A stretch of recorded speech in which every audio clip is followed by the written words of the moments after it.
लिखी गई राम जी की, उनका सबका नाम प्राय रामायण ही रखा गया।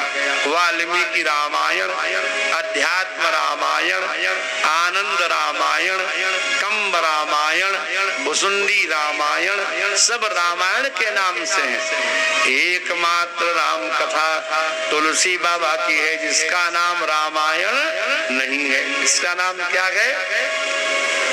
रामचरित मानस। रामचरित तुलसी बाबा स्वयं बताते हैं।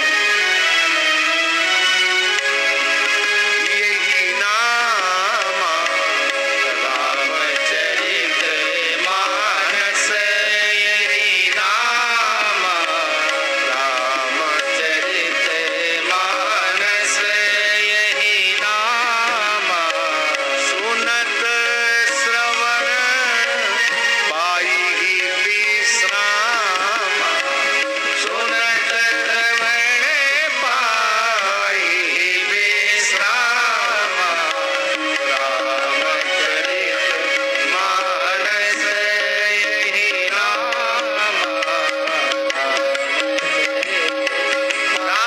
रामायण रामचरितमानस के नाम से है। इसको श्रवण करके समस्त जीवों के श्रवण कान विश्राम को प्राप्त करते हैं।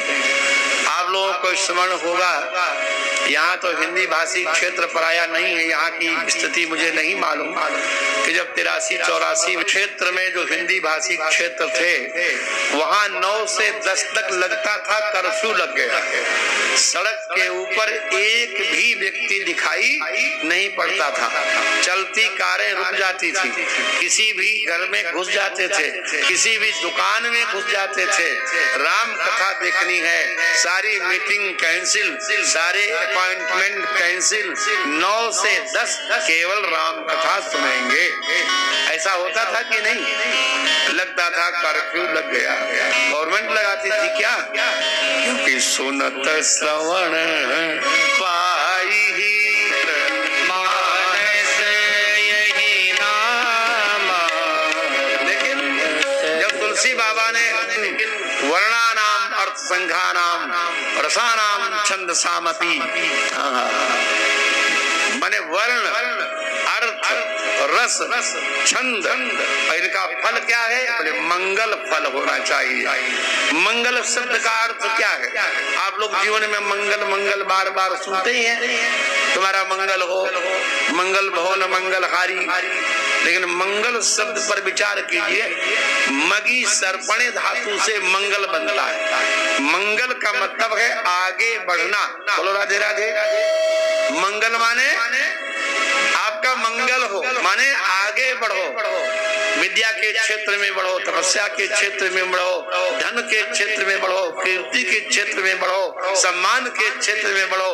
क्या अच्छा जरा विचार करें सज्जन, जिसके जीवन में अधिक से अधिक सम्मान हो, अधिक से अधिक कीर्ति हो, अधिक से अधिक धन हो, अधिक से अधिक परिवार हो, अधिक से अधिक प्रतिष्ठा हो, अधिक से अधिक बड़े बड़े पद हो, क्या इससे ज्यादा और कुछ मंगल होगा? बोलो राधे राधे। और कौन सा मंगल चाहते हैं? मंगल शब्द का शुद्ध अर्थ है आगे बढ़ो, तुम्हारी वृद्धि हो, तुम बढ़ते चले जाओ, भगवत प्राप्ति पर्यंत तुम्हारी यात्रा होनी चाहिए। ये मंगल शब्द का अर्थ है, जहाँ रुके ना, चरे वेति चरे वेति। मंगला नाम करतारऊ वंदे वाणी विनायकऊ। वाणी माने सरस्वती भगवती और विनायक माने भगवान गणेश। तो वाणी च विनायकश्च इति वाणी विनायकऊ। हम सरस्वती माता और गणपति का वंदना करते हैं, क्योंकि हमारी जीवा पर जो वर्ण आएंगे, जो चौपाइयों के अर्थ प्रकट होंगे, जो उनमें से रस निकलेगा, जो लय में और स्वर में ताल में छंद के रूप में गाया जाएगा, वो उनकी कृपा से ही हो सकता है। क्या गाना चाहते हो? राम कथा। तो राम कथा के लिए 2 चीजें आवश्यक हैं। राधे राधे। पहली चीज श्रद्धा और दूसरी चीज विश्वास। लेकिन हमारे पास इनकी बड़ी कमी है। धीरे से बोलो राधे राधे। जैसे आप लोग, हमारे बजरंग जी ने हवाई जहाज का टिकट बना दिया और राम पुराणों में, वेदों में, ऋषियों की वाणी में जो अर्थ प्रकट हुए हैं, जो अक्षर प्रकट हुए हैं, उन पर हम विश्वास न करें, इससे बड़ा दुर्भाग्य और क्या हो सकता है। हम एक छोटी सी रेलवे स्टेशन की पट्टिका पर विश्वास करते हैं, रेल के कंपार्टमेंट पर लगी हुई पट्टिका पर विश्वास करते हैं, ये नंबर लिखा है इसमें, वही नंबर लिखा है मेरे टिकट में, ये निश्चित ट्रेन दिल्ली जाएगी, हम जान जाते हैं। लेकिन अगर रामायण कहे कि माता पिता और गुरु को प्रणाम करो तुम्हारा कल्याण हो जाएगा, तो हम कहते तो लिखा ही रहता है। बोलो राधे राधे।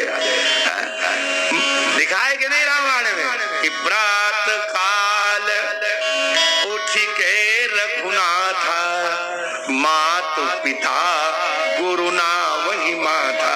प्रातः काल भगवान उठते हैं, अपने पिता को प्रणाम करते हैं, माता को प्रणाम करते हैं और गुरु को प्रणाम करते हैं। अब यही बात लिखी पढ़ करके यदि सारे विद्यार्थी, सारे पुत्र केवल इतना ही शुरू कर दें करना, बोलो उनका जीवन बदल जाएगा कि नहीं। और कुछ न करें, इतना ही शुरू करें, क्योंकि मनुस्मृति जैसे दिव्य ग्रंथों में लिखा है कि अभिवादनशीलस्य नित्यम वृद्धोपसेविनः, जो प्रातः काल उठ करके अपने बड़ों को प्रणाम करते हैं और उनको जल की आवश्यकता लगी विनय कहे जल पानी दे देते हैं। बोले चत्वारि तस्य वर्धन्ते, बिना खाद पानी डाले 4 चीजें उनकी बढ़ने लगती हैं, आयु, विद्या, यश और बल।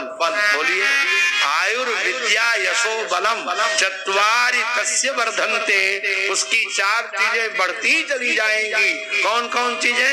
आयु, विद्या, यश और बल। इस पर विश्वास नहीं करते। तो उन्होंने कहा देखो श्रद्धा और विश्वास होना चाहिए। कवन्यु सिद्धि की बीनु विश्वास,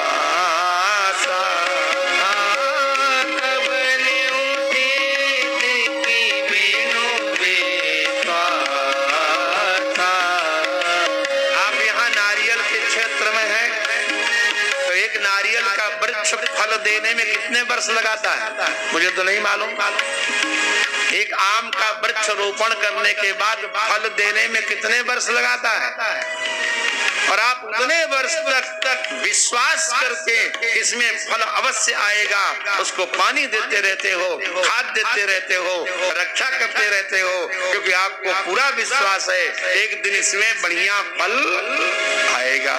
अगर आपको विश्वास न हो, पानी डालोगे पता नहीं आएगा कि नहीं आएगा, खाद डालोगे, कोई संसार की सिद्धि बिना विश्वास के हो ही नहीं सकती।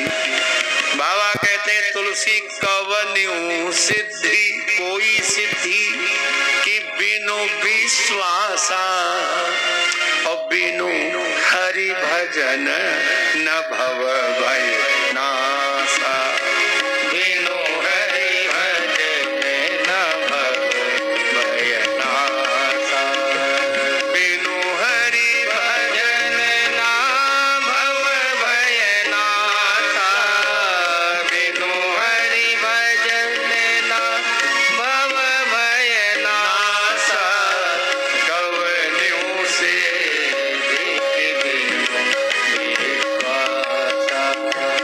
भवानी शंकरौ वंदे।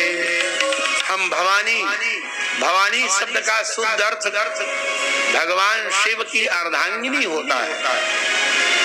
माने दाक्षायणी जब कहोगे तो शिव की पत्नी नहीं कहलाएगी, दक्ष की बिटिया कहलाएगी, और भवानी कहोगे तब भगवान शिव की पत्नी कहलाएगी, क्योंकि पत्नी अर्थ में आनुक प्रत्यय होता है। रुद्रस्य पत्नी रुद्राणी, मृडस्य पत्नी मृडानी, भवस्य पत्नी भवानी, आचार्यस्य पत्नी आचार्याणी। अगर कोई स्त्री शिक्षिका है, अध्यापिका, तो आचार्या कही जाएगी। आचार्याणी कहने से किसी आचार्य की पत्नी कहलाएगी। भवानी इसलिए कहा कि भवानी के विषय में थोड़ा खतरा था। बोलो राधे राधे। क्या खतरा था कि शिव जी गए कथा सुनने अगस्त्य मुनि से, तो उन्होंने सोचा कि हमारे पति से तो कोई बड़ा हो ही नहीं सकता, तो हम दूसरे की कथा क्यों सुने। आचार्य कहते भवा भवेद पर्णांगुली रुद्ध करना कदा न कंडूयन कईतवेन। जब कुंभज ऋषि कथा भगवान की महाराज जो है सुनाने लगे और शंकर जी सुनने लगे, तो भगवान के अच्छे अच्छे गुण जब अगस्त्य मुनि गावे तो पार्वती माता को अच्छा न लगे, सती जी को, तो उंगली डाल के कान खुदवाने लगे ऐसे ऐसे। अच्छा अपने दोनों उंगली कान में डालो और डाल के ऐसे ऐसे करो, कुछ सुनाई पड़ेगा? देखो नहीं सुनाई पड़ेगा। तो अंगुली रुद्ध करना, अंगुलियों के द्वारा सती जी अपने कान बंद कर लेती कि हम दूसरे की क्यों सुने, हमारे सैया तो सबसे बड़े शंकर जगत वंद्य जगदीशा, शंकर जी से बड़ा तो कोई है नहीं, तो हम दूसरे की नहीं सुने। सुनी नहीं उन्होंने, और जब नहीं सुनी और भगवान शिव लौट रहे थे, कथा आपने सुनी होगी, तो यही समय जाए दस सीसा लीन नीर नीच मारी छई संगा भयो तुरत सोई कपट कुरंगा करी छल मूड हरि बैदेही और प्रभु प्रभाव तस विदित न तेही। बाबा कहते उसी समय की कथा है। आप लोगों ने इतनी बार राम कथा सुनी होगी। हमारी मंजू बिटिया तो राम कथा वाचक जो सर्वश्रेष्ठ माने जाते हैं उनकी शिष्या ही है, बजरंग जी भी शिष्य हैं। तो ये बताओ रामचरितमानस के अनुसार पहले पार्वती माता का विवाह हुआ कि सीता माता का? ये प्रश्न हम बीच बीच में प्रश्न करेंगे। I am not only preacher as well as teacher, क्योंकि 37 वर्ष प्रोफेसरी किए हैं ना, तो पूछने की आदत पड़ गई। बोलो राधे राधे। कोई बताओ किसका ब्याह हुआ पहले रामायण के अनुसार? बताओ मंजू बिटिया, पक्का किसका हुआ? राम जी का पक्का? तो राम जी का अगर विवाह पहले हो गया तो जब सत्य सीता माता काहे को पार्वती से गिड़गिड़ा रही, जय जय गिरिवर राज किशोरी, जय महेश मुख चंद चकोरी, जय गजवदन सड़ानन माता। जब राम जी का ब्याह नहीं हुआ था तब पार्वती जी के लड़के बच्चे भी हो चुके थे, और सीता जी स्वयं कह रही उनसे कि हमारा ब्याह कराओ। कह रही कि नहीं? बोलो ना। तो राम जी का पहले कैसे हो गया?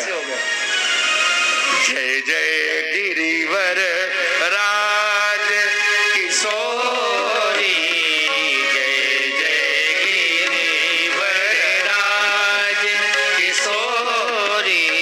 जानकी माता पार्वती मैया के मंदिर में गई और बोले हे किशोरी जी, क्योंकि बड़ा बुद्धिमानी से स्तुति की। स्तुति करने पर बड़ी बुद्धि लगानी पड़ती।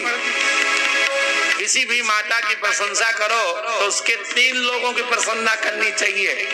पहले उसके पिता की प्रशंसा करो, राधे राधे, फिर उसके पति की प्रशंसा करो, और फिर उसके लड़के बच्चों की प्रशंसा करो, तब तुम्हारी दाल में खूब घी डालेगी। बोलो राधे राधे। ऐसे थोड़े करेगी।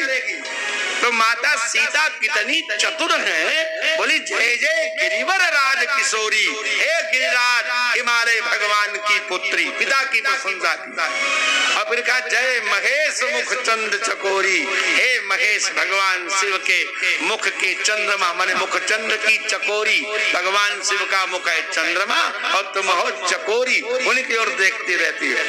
और फिर लड़के बच्चों की प्रशंसा की, जय गजवदन। गणेश जी का नाम है गजवदन, गज माने हाथी और वदन माने मुख, हे हाथी के मुख वाले गणेश जी की। और सड़ानन, सड़ माने 6 मुख वाले स्वामी कार्तिकेय की माता, जगत जननी दामिनी दुति गाता। हमारा ब्याह करा दो। तो पार्वती माता खुश हो गई, चिंता मत करो, हाँ, नारद वचन सदा सुचि साचा और सोई बरु मिलई जागी मनुराचा। कहा कि नहीं, तो राम जी का ब्याह पहले हुआ, ये बात तो खंडित हो गई।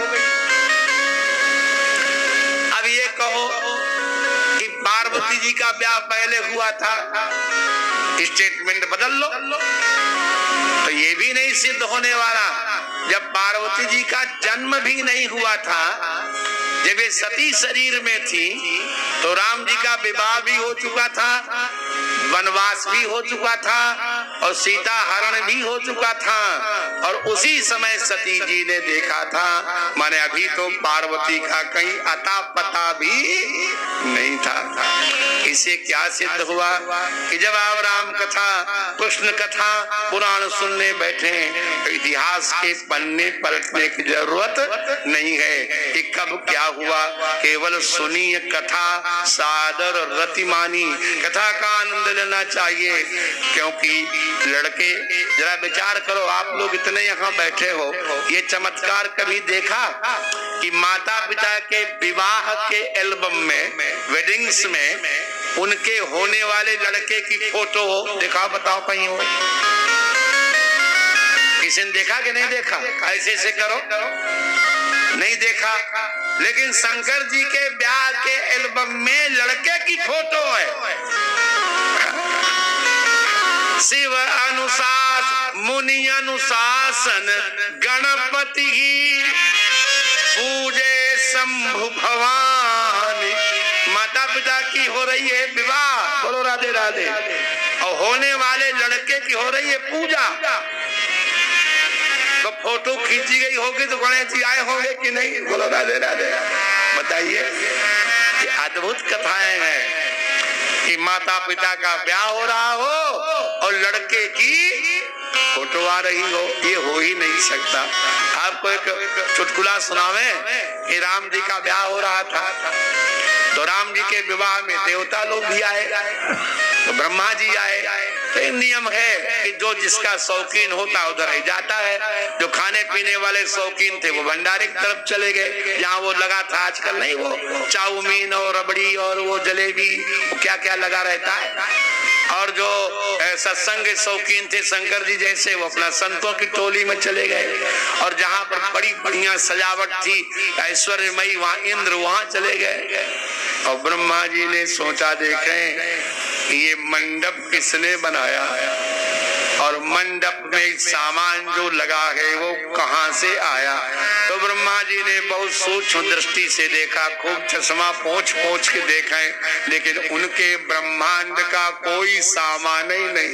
ले लगता है किसी दूसरे ब्रह्मा ने घुसपैठ कर ली।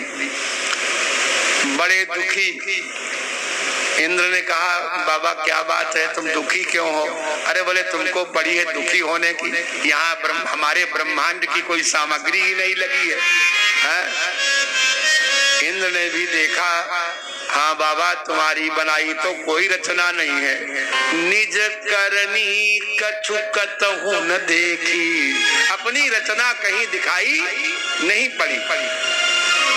इंद्र ने कहा, चलो अच्छा शंकर जी के पास चले, वो राम कथा के बड़े भारी विद्वान हैं, वही उत्तर देंगे। शंकर जी के पास गए, शंकर जी मुस्कुराए। उनको तो मालूम था कि लड़के की फोटो नहीं होती तो हमारे ब्याह में हो गई, किसी तरह से अभी सब ब्याहों में थोड़े होगी। तो शंकर जी ने समझाया, पंक्ति है रामचरितमानस में, शिव समुझाए देव सब। शिव जी ने सभी देवताओं को समझाया। जनिया चरज भुलाहु, आश्चर्य मत करो, हृदय विचारहु धीर धरी। हृदय में विचार करो, सिय रघुवीर विवाह। श्री सीताराम का ब्याह हो रहा है। और सीताराम है कौन? तो भगवान शिव के थे जगत पिता, रघुपति ही विचारी।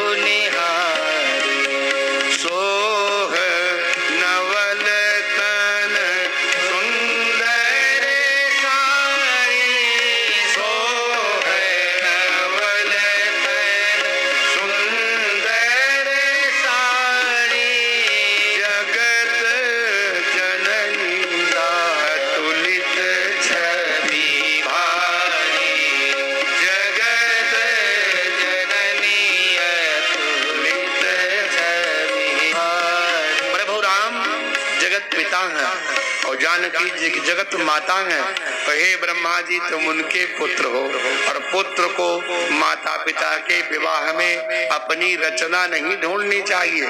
अभी तो तुम पैदा ही नहीं हुए हो तो तुम्हारी रचना आएगी कहाँ से? पहले माता पिता का ब्याह तो हो जाने दो। तो माता पिता के विवाह में पुत्र की रचना नहीं होती, लेकिन फिर भी भगवान शिव के विवाह में गणेश की पूजा कराई गई। इसलिए पूर्वा पर अससुनि संशय जनि करहु, सुर अनादि जिय जान। देवता लोग अनादि हैं, अनंत हैं, कार्यवश वो प्रकट होते रहते हैं, अपने लोगों को जाते रहते हैं, फिर आते रहते हैं। दुनिया का कोई भी इतिहासकार क्या देवर्षि नारद का जन्मदिन बता पाएगा? कब जन्म हुआ था? भगवान शिव इतना ही जानते हैं कि शिवरात्रि को उनकी महिमा हुई थी, प्रकट हुए होंगे, लेकिन कौन सी शिवरात्रि गणना करके बताइए कितने दिन हुए? ये सनातन धर्म क्यों कहलाता है? सना भवम सनातनम, सना माने हमेशा, भवम माने होने वाला, हमेशा से जो होने वाला है, जिसका कोई आदि नहीं है, जिसका कोई अंत नहीं है, उसी को सनातन कहते हैं। सनातन शब्द का शुद्ध अर्थ है सना, सदैव, भवम होने वाला, माने हमेशा रहने वाला, इम्परेसिबल। आप इसको कभी नष्ट हुआ देख ही नहीं सकते हैं। आप जरा विचार करो, ऐसी कोई भूमि देखिए आप जहाँ बालू बालू हो, और जून के महीने में बालू इतनी तपती है कि पैर रखो तो छाला पड़ जाए। तो उस बालू के अंदर जो बीज होंगे छोटे छोटे, वो इस गर्मी में जल जाने चाहिए, अंकुर नहीं निकलना चाहिए। लेकिन जब पानी बरसता है तो उसी बालू में से हरी हरी घास निकल आती है। कोई आप बालू को कड़ाही में डाल के खौला दीजिए, लाल कर दीजिए, जला दीजिए, और जलाने के बाद फिर डाल दीजिए कहीं, और उसके बाद पड़ा रहने तो 2-4 साल पानी बरसेगा, फिर उसमें से कोई घास, कोई अंकुर निकल आएगा, क्योंकि वो अनादि है, उसका कभी नाश नहीं होता, बीज कभी भी नष्ट नहीं होता। इसी तरह से भगवत चरित्र अनादि है, अनंत है। एतावता इन्होंने कहा, भाई दक्ष की बिटिया कथा सुनने गई थी कुंभज ऋषि से, और जब वो कथा सुना रहे थे तो कानों में उंगली डालती थी कि मैं दूसरे की नहीं सुनूंगी। और इसीलिए जब लौट करके आए तो वहां एक व्यंग है कि मुनि सन विदा मागी त्रिपुरारी। ध्यान से सुनिए, जब कथा सुनने गए थे शंकर जी, तो वहां क्या लिखा है? एक बार त्रेता युग माही शंभु गए कुंभज ऋषि पाही। त्रेता युग की बात है। शंभु कहाँ गए? अगस्त्य मुनि के यहाँ, तमिलनाडु, समुद्र के किनारे। संग में कौन था? संग सती जग जननी भवानी। क्या आदर है! संग में कौन था? जिनका नाम है सती, जिनकी महिमा है जगत जननी, और जिनकी पहचान है भव की पत्नी भवानी। लेकिन जब इन्होंने कथा नहीं सुनी, कान में उंगली डाली और लौट के चले, तो तुलसी बाबा ने सारे विशेषण छीन लिए।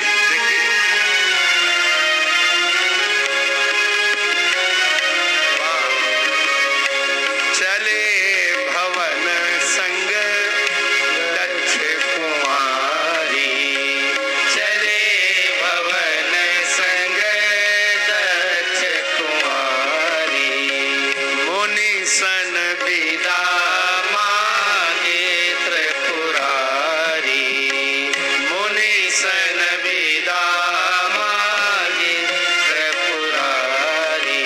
मुनि से विदा मांगकर त्रिपुरारी दक्ष कुमारी। संग में दक्ष की बिटिया थी, संग में भवानी नहीं थी, संग में सती नहीं थी, संग में जगत जननी भी नहीं थी। शिव के संग कौन जा रहा है? दक्ष की पुत्री, क्योंकि दक्ष माने बड़ा चतुर, जो दूसरे को कुछ माने ही ना। बोलो राधे राधे। उसकी बिटिया थी।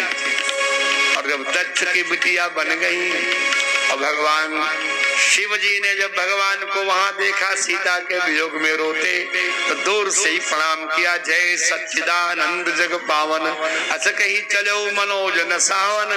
तो दक्ष नंदिनी ने सोचा कि हमारे स्वामी तो सबसे पूज्य हैं, इन्होंने राजकुमारों को प्रणाम क्यों किया। उन्होंने राजकुमार देखे, शिव जी ने उनको श्री राम देखा, और दक्षायणी ने क्या देखा, राजकुमार देखा। यही वहां लिखा है, तीन नृप सुतई तीन परनाम। नृप माने राजा और सुत माने बेटा।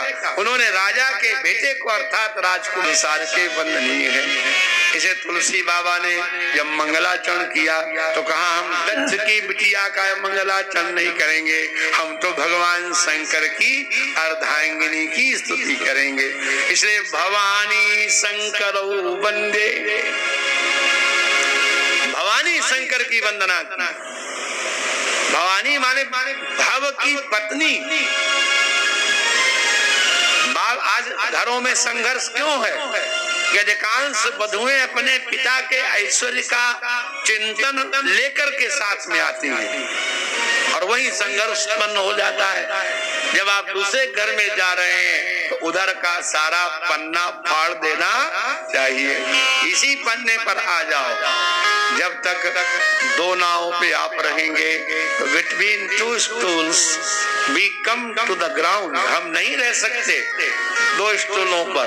और दाक्षायणी ने यही गलती की, इसलिए उनको शिवजी का वियोग सहना पड़ा। भवानी शंकर वंदे, क्यों, श्रद्धा विश्वास रूपिणौ। देखिए, विश्वास का बटवृक्ष है और संशय का जंगल है। तो भगवान शिव कहते हैं कि हम तो विश्वास के वृक्ष के नीचे बैठे हैं। तब लग बैठ आहूं बट छाई। जरा विचार कीजिए, जब सती जी ने राम जी पर संदेह किया कि ये भगवान है कि नहीं, तो भगवान शिव ने कहा कि तुम परीक्षा ले लो, पता चल जाएगा। तो सती जी ने कहा आप भी चलो, बोले ना ना। तब लग बैठ आहूं बट छाई, तब तक हम बरगद की छाया में बैठे। तो संतों से प्रश्न किया गया कि छाया तो नीम की बड़ी शीतल होती है, ऑक्सीजन तो पीपल के नीचे बहुत बढ़िया मिलता है, और उस वन में सब वृक्ष रहे होंगे, खासकर बरगद के नीचे क्यों? तो इसलिए कि बरगद है विश्वास, बट विश्वास अचल निज धर्मा, तीर्थराज समाज सुकर्मा। तो जब तक तुम संशय के वन में भ्रमण करोगी, तब तक हम विश्वास की छाया में बैठे हैं। हमें तो विश्वास है ही, ये रघुनाथ साक्षात नारायण हैं। तुम्हें विश्वास नहीं है, तुम जाकर के इनकी परीक्षा लो। इसलिए भगवान तुलसी ने मन में विचार किया कि हम वंदना करेंगे तो अपनी माता भवानी की करेंगे, जगत जननी की करेंगे, रुद्राणी की करेंगे, हम दक्ष नंदिनी की वंदना नहीं करेंगे। क्योंकि जब तक शिव की पत्नी नहीं बनेगी, तब तक श्रद्धा नहीं बन पाएगी, और श्रद्धा और विश्वास ये दोनों होने चाहिए। एक से भी काम चलने वाला नहीं है, क्योंकि श्रद्धा की है भूमि और भक्ति का है रस। और जब तक श्रद्धा की भूमि नहीं होगी, तब तक भक्ति का जल उसमें ठहर ही नहीं सकता। इसलिए श्रद्धा बिना भक्ति नहीं होई, श्रद्धा के बिना कभी प्रेम हो ही नहीं सकता। ये बात निश्चित समझिए। आप जिससे भी प्रेम करते हैं उसके प्रति आपकी श्रद्धा है, इसलिए प्रेम करते हैं। माता की श्रद्धा है पुत्र के ऊपर। आप लोग तो सब आधुनिक हैं, पढ़े लिखे भी हैं। आधुनिक उदाहरणों से देखिए, एक चलचित्र में गाना आया था, एक अपंग पति है, उसकी पत्नी गीत गाती है और वो कहती है कि तुम हमारे सब कुछ हो। वो है ना,